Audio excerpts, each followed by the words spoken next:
அனைவருக்கும் வணக்கம். நான் ஜோதிடர் தமிழரசன் பேசுகிறேன். இந்த சேனல் ஃபஸ்ட் டைம் பார்க்குறவங்களா இருந்தீங்கன்னா சப்ஸ்கிரைப் பண்ணிக்கோங்க. பெல் பட்டனை கிளிக் பண்ணிக்கோங்க. ஆளுங்கிற ஆப்ஷன் இருக்கும், அதையும் செலக்ட் பண்ணிக்கோங்க. அப்போ தான் நாங்கள் போடுற பதிவுகள் எல்லாமே உங்களை வந்து சேரும். இன்றைக்கி நம்ம இந்த வீடியோவில் பார்க்க போகிற தலைப்பு, இன்றைக்கி நம்ம எதை பற்றி பார்க்க போகிறோன்னா நட்சத்திர பலன்கள் பற்றி தான் நம்ம இந்த வீடியோவில் பார்க்க போகிறோம். அந்த வரிசையில் வந்து பார்த்திங்கன்னா நட்சத்திர வரிசையில் உத்திரட்டாதி நட்சத்திரக்காரங்களுக்கு எப்படி இருக்குன்னு பார்க்கலாம். உத்திரட்டாதி நட்சத்திரம் எப்படி இருக்குன்னு பார்க்கலாம். உங்களோட வாழ்க்கை எப்படி இருக்கும், உங்களோட கேரக்டர், உங்களோட குணாதிசயம் எப்படி இருக்கும், என்னென்ன தசாபுத்தி நடக்கும், உங்கள் வாழ்க்கையில் என்னென்ன சம்பவங்கள்லாம் நடக்கும், என்னென்ன பிளானட்டோட இம்பேக்டில் இருப்பீங்க, எல்லாமே நம்ம வீடியோவில் தெளிவாக பார்த்துருவோம். உத்திரட்டாதிங்கிறது சனியோட நட்சத்திரம். மீனராசிங்கிறது அது குருவோட வீட்டில் இருக்குது. உத்திரட்டாதி 1, 2, 3, 4 பாதம் உள்ளடக்கிய ராசி தான் மீனராசி. ஒரு சில நட்சத்திரமெல்லாம் வந்து பார்த்திங்கன்னா ஒரே நட்சத்திரம் 2 ராசிக்கு வரும். 2 ராசிக்கு ஸ்ப்ரெட் ஆகும். அது வந்து பார்த்திங்கன்னா உடைப்பட்ட நட்சத்திரம்னு சொல்லுவாங்க. உத்திரட்டாதிங்கிறது உடைபடாத நட்சத்திரம், முழுமையான நட்சத்திர பாதம் 1, 2, 3, 4 பாதங்கள் மீனராசியில் மட்டும்தான் இருக்கும். சரிங்களா? பொதுவாகவே மீனராசிக்காரங்க நல்லவங்களாக இருப்பீங்க, ஏமாளியாக இருப்பீங்க, இறக்க குணம் கொண்டவங்களாக இருப்பீங்க, அன்பு பாசத்துக்கு கட்டுப்பட்டவங்களாக இருப்பீங்க, ரொம்ப ஒரு சென்சிட்டிவான பர்சனாக இருப்பீங்க, அதேமாதிரி இல்லாதவங்களுக்கு கொடுத்து உதவி செய்கிறவங்களா இருப்பீங்க, நல்லவங்களாக இருப்பீங்க. முக்கியமாக சொல்லப்போனால் அதுவும் இந்த உத்திரட்டாதி நட்சத்திரக்காரங்க வந்து பார்த்திங்கன்னா ஆன்மீக சிந்தனை, ஆன்மீகவாதியாக இருப்பீங்க. கொஞ்சம் வைராகியம் பிடிவாதக்காரங்கன்னு சொல்லலாம் உத்திரட்டாதி நட்சத்திரக்காரங்களா. ஏன்னா சனிங்கிறது இந்த வைராகியம் பிடிவாதத்துக்கு உண்டானுக்கிறவங்கிறனால வைராகிய சிலை பிடிவாதக்காரங்களாக இருப்பீங்க. அதேமாதிரி வந்து பார்த்திங்கன்னா முதிர்ந்த தோற்றம் கொண்டவங்களாக இருப்பாங்க உத்திரட்டாதி நட்சத்திரக்காரங்க. சின்ன வயசுலேயே பாருங்கள் பக்குவப்பட்டவங்களாக தான் இருப்பாங்க. வாழ்க்கையில் அடி மேலே அடி விழுந்து வாழ்க்கைனா என்னென்னு சின்ன வயசுலேயே தெரிஞ்சுக்குவாங்க. ஒரு சில குழந்தைங்களெல்லாம் பாருங்கள் பெரிய மனுஷங்க மாதிரி பேசுவாங்க. அது உத்திரட்டாதி நட்சத்திரம் தான். உத்திரட்டாதி நட்சத்திரத்தில் பிறந்தவங்க பார்த்திங்கன்னா இந்த வயசானவங்க மாதிரி பேசுகிறேன்னு சொல்கிறாங்க பார்த்தீங்களா, அந்த முதிர்ந்த தோற்றம், அந்த முதிர்ந்த அந்த பக்குவம் கொண்டவங்க தான் இந்த நட்சத்திரக்காரங்க. நல்ல ஒரு நாலேஜ் கொண்டவங்க, நல்லா இதாக இருப்பாங்க. என்ன அப்பப்போ கொஞ்சம் குழம்பிக்குவாங்க. சனிங்கிறனால, சனியோட நட்சத்திரங்கிறனால இவங்களே போட்டு உடம்பை வருத்தி இவங்களே போட்டு குழப்பிக்குவாங்க இந்த நட்சத்திரக்காரங்க. ஆனால் நல்லவங்களாக இருப்பாங்க, அதில் சந்தேகமே கிடையாது. பிறக்கும் போதே சனி திசைங்க. உங்களுக்கு சனி திசை வந்து பிறக்கும் போதே சனி திசை நடந்திருக்கும். 19 வருஷம் சனி திசை. 1ஆம் பாதத்தில் பிறந்தீங்கன்னா 19 வருஷம் நடக்கும். இதே 3ஆம் பாதம் 4ஆம் பாதத்தில் அப்படி பாதி கம்மியாயிரும் உங்களுக்கு. சரிங்களா? கிட்டத்தட்ட 9 வருஷமெல்லாம் வந்துடும். அதாவது 3ஆம் பாதமெல்லாம் பிறந்தீங்கன்னா 9 வருஷம் பக்கமே வந்துடும். 4ஆம் பாதத்துலலாம் பிறந்தீங்கன்னா கிட்டத்தட்ட உங்களுக்கு 4.5 வருஷம் 4.5 வருஷம் பக்கமே வந்துடும் உங்களுக்கு. சரிங்களா? அது நட்சத்திர பாதம் ஆரம்ப பகுதியாக கடைசி பகுதியான்னு அதுக்கு தகுந்த மாதிரி பலன் மாறுபடும். ஆரம்ப பகுதியில் பிறந்தவங்களுக்கு 19 வருஷம் சனி தசை நடக்குங்க. நடுப்பகுதியில் பிறந்தவங்களுக்கு வந்து பார்த்திங்கன்னா கிட்டத்தட்ட வந்து பார்த்திங்கன்னா கிட்டத்தட்ட ஒரு 9 வருஷம் பக்கமே வந்துடும். 9.5 வருஷம் பக்கம் வந்துடும். 10 வயசுக்கு மேலே உங்களுக்கு அடுத்து வந்து பார்த்திங்கன்னா 10-15 வயசுக்கு மேலே ஒரு சில பேருக்கு வரலாம். ஒரு சில பேர் 19 வயசில் வரலாம். புதன் தசை வரும். ஆரம்பத்தில் பாருங்கள் உத்திரட்டாதி நட்சத்திரக்காரங்க கஷ்டப்படுறாங்க. சின்ன வயசுலேயே படிப்பு மண்டைக்கு ஏறாது, தேவையில்லாத பிரச்சனைகள் வரும், நோய்வாய்ப்படுற மாதிரி வரும். ஒரு சில பேர் பிறந்ததுக்கு அப்புறமே வந்து பார்த்திங்கன்னா வளர்ச்சி இல்லாமல் போயிடுது. அவங்க 20 வயசுக்கு மேலே தான் ஒரு சில பேர் வளர்ச்சி பார்க்குறாங்க. ஆரம்ப பகுதியில் கஷ்டம், குடும்பத்தில் பிரச்சனை, கஷ்டம், பணம் இல்லாமல், அப்பா அம்மாவுக்கு நேரம் சரியில்லாமல் எல்லாமே இந்த சனி திசையில் தான் கொண்டு வரும். இதே 4ஆம் இடத்துல சனி இருந்துச்சுன்னா பிறந்ததுலேருந்து அம்மாவுக்கு சரியில்லாமல் போயிடும். 9ல் சனி இருந்து அப்பாவுக்கு சரியில்லாமல் போயிடும். வளர்ச்சி வளர விடாமல் தடுத்துடும் இந்த சனி. ஏன் உங்களுக்கே வந்து பார்த்திங்கன்னா பிரச்சனை வரும். சின்ன வயசுலேயே ஒரு நோய்வாய்ப்படுறது, ஹெல்த்தில் அடிக்கடி பிரச்சனை வருது, மனக்குழப்பத்தில் இருக்கிறது, வறுமையில் வாடுறது. ஏன்னா சனிங்கிறது வறுமைக்கு உண்டான கிரகம்.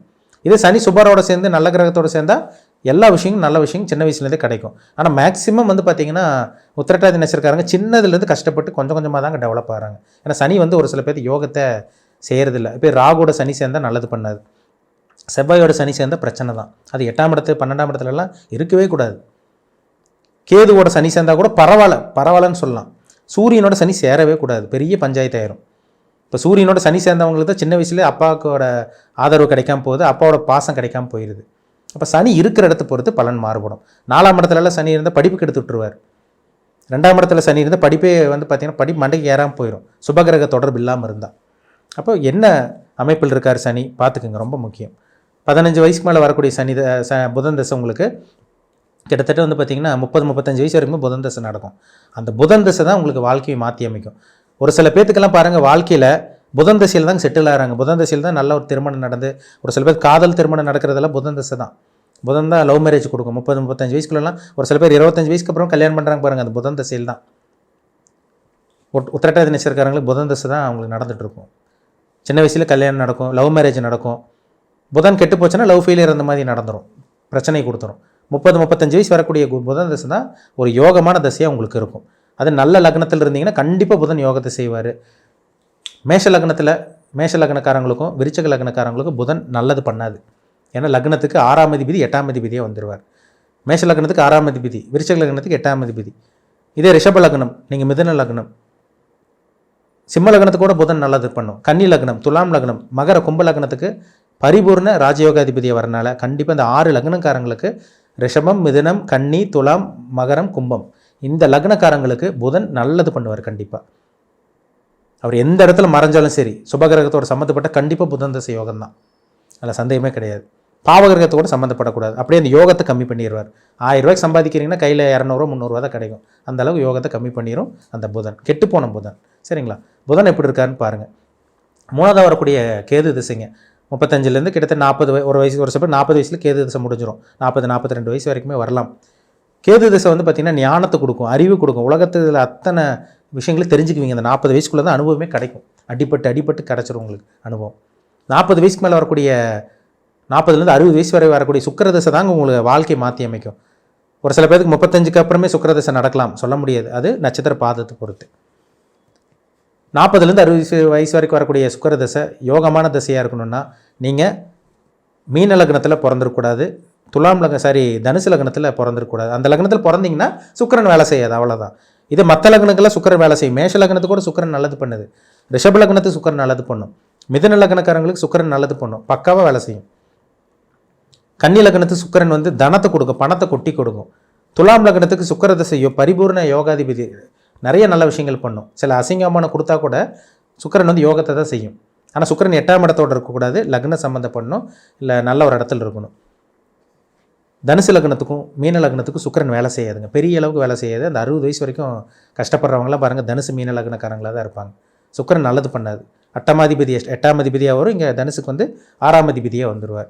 அப்போ சுக்கிரன் நல்லது பண்ணணும்னா நல்ல லக்னத்தில் பிறந்தீங்கன்னா சொகுசான வாழ்க்கை 40லேருந்து 60 வயசு வரைக்கும் கண்டிப்பாக கிடைக்கும்.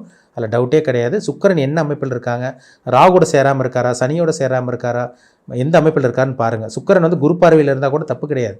சுக்கிரன் வந்து நல்ல சுபகிரகத்தோட வீட்டில் நல்ல ஸ்தானத்தில் இருந்தால் சுக்கிரன் கொட்டி கொடுக்கக்கூடிய சுக்கிரனா நல்ல வண்டி, வீடு, வாகனம், அந்த பென்ஸ் கார்டு, ஆடி கார்டு, இந்த BMW, ரோல்ஸ் ரைஸ்லாம் போகிறாங்க பார்த்தீங்களா, அந்த சுக்கிர திசை நடக்கிறவங்க தான். 40 வயசுக்கு மேலே செட்டில் ஆகிறாங்க பாருங்கள்.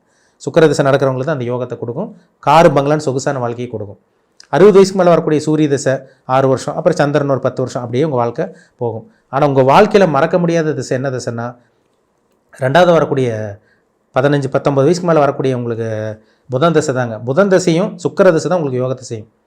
கிட்டத்தட்ட அந்த 37-40 வருஷம் தான் உங்கள் வாழ்க்கையை ஆட்டி படைக்கும். அந்த 40 வருஷத்தில் நீங்கள் வாழ்கிறீங்களா, இல்லை வீழ்கிறீங்களா, நல்லா இருக்கீங்களா, இல்லை வந்து நடு ரோட்டுக்கு வர்றாங்களா, இது எல்லாமே அவங்க தனிப்பட்ட ஜாதகத்தில் கிரகங்கள் அமர்ந்த அமைப்பு, வாங்கிட்டு வந்த கர்ம அமைப்பு, அதுக்கு வச்சு தான் அதுக்கு தகுந்த மாதிரி தான் பலன்கள் மாறுபடும். நீங்கள் என்ன கர்மாவில் பிறந்திருக்கீங்க, சஞ்சித கர்மம், பிராப்த கர்மம், ஆகாய கர்மம்னு சொல்லுவாங்க. என்ன கர்மாவை அனுபவிக்க பிறந்திருக்கீங்க, என்னென்ன நடக்க போகுது, கிரகங்கள் எப்படி இருக்குது, உங்களுக்கு பாசிட்டிவாக இருக்கா, சாதகமாக இருக்கா, பாதகமாக இருக்கா, உங்களுக்கு நல்லது செய்ய போதா, கெட்டது செய்ய போதா, இது உங்கள் தனிப்பட்ட ஜாதகத்தை பார்த்தா தான் நம்ம டீப்பாக தெளிவாக துல்லியமாக சொல்ல முடியும். சரிங்களா? உங்கள் பிறப்பு ஜாதகம் பாருங்கள், எப்போ செட்டில் ஆவீங்க, எப்போ நல்லா இருப்பீங்க, என்ன பண்ணலாம், என்ன பண்ணக்கூடாது, எல்லாமே தெளிவாக பார்த்து தெரிஞ்சுக்க முடியும். அப்போ தான் உங்களுக்கு ஒரு ஐடியா கிடைக்கும், என்ன பண்ணலாம், என்ன பண்ணக்கூடாதுன்னு மைண்டில் உங்களுக்கு ஒரு நீங்கள் அதை ஃபோக்கஸ் பண்ணி போயிட்டே இருக்கலாம். உங்களுக்கு ஒரு தெளிவான ஒரு டெசிஷன் எடுக்க முடியும் கண்டிப்பாக. சரிங்களா? மீண்டும் அடுத்த பதிவில் சந்திக்கும் வரை உங்களிடமிருந்து விடைபெறுவது உங்கள் ஜோதிடர் தமிழரசன். இந்த சேனல் பிடிச்சிருந்தால் உங்கள் நண்பருக்கு, உறவினருக்கும் ஷேர் பண்ணுங்கள், லைக் பண்ணுங்கள், சப்ஸ்கிரைப் பண்ணுங்கள், பெல் பட்டனை கிளிக் பண்ணிக்கோங்க, ஆளுங்கிற ஆப்ஷன் இருக்கும், அதையும் செலக்ட் பண்ணிக்கோங்க. அப்போ தான் நாங்கள் போடுற பதிவுகள் எல்லாமே உங்களை வந்து சேரும். நன்றி, வணக்கம்.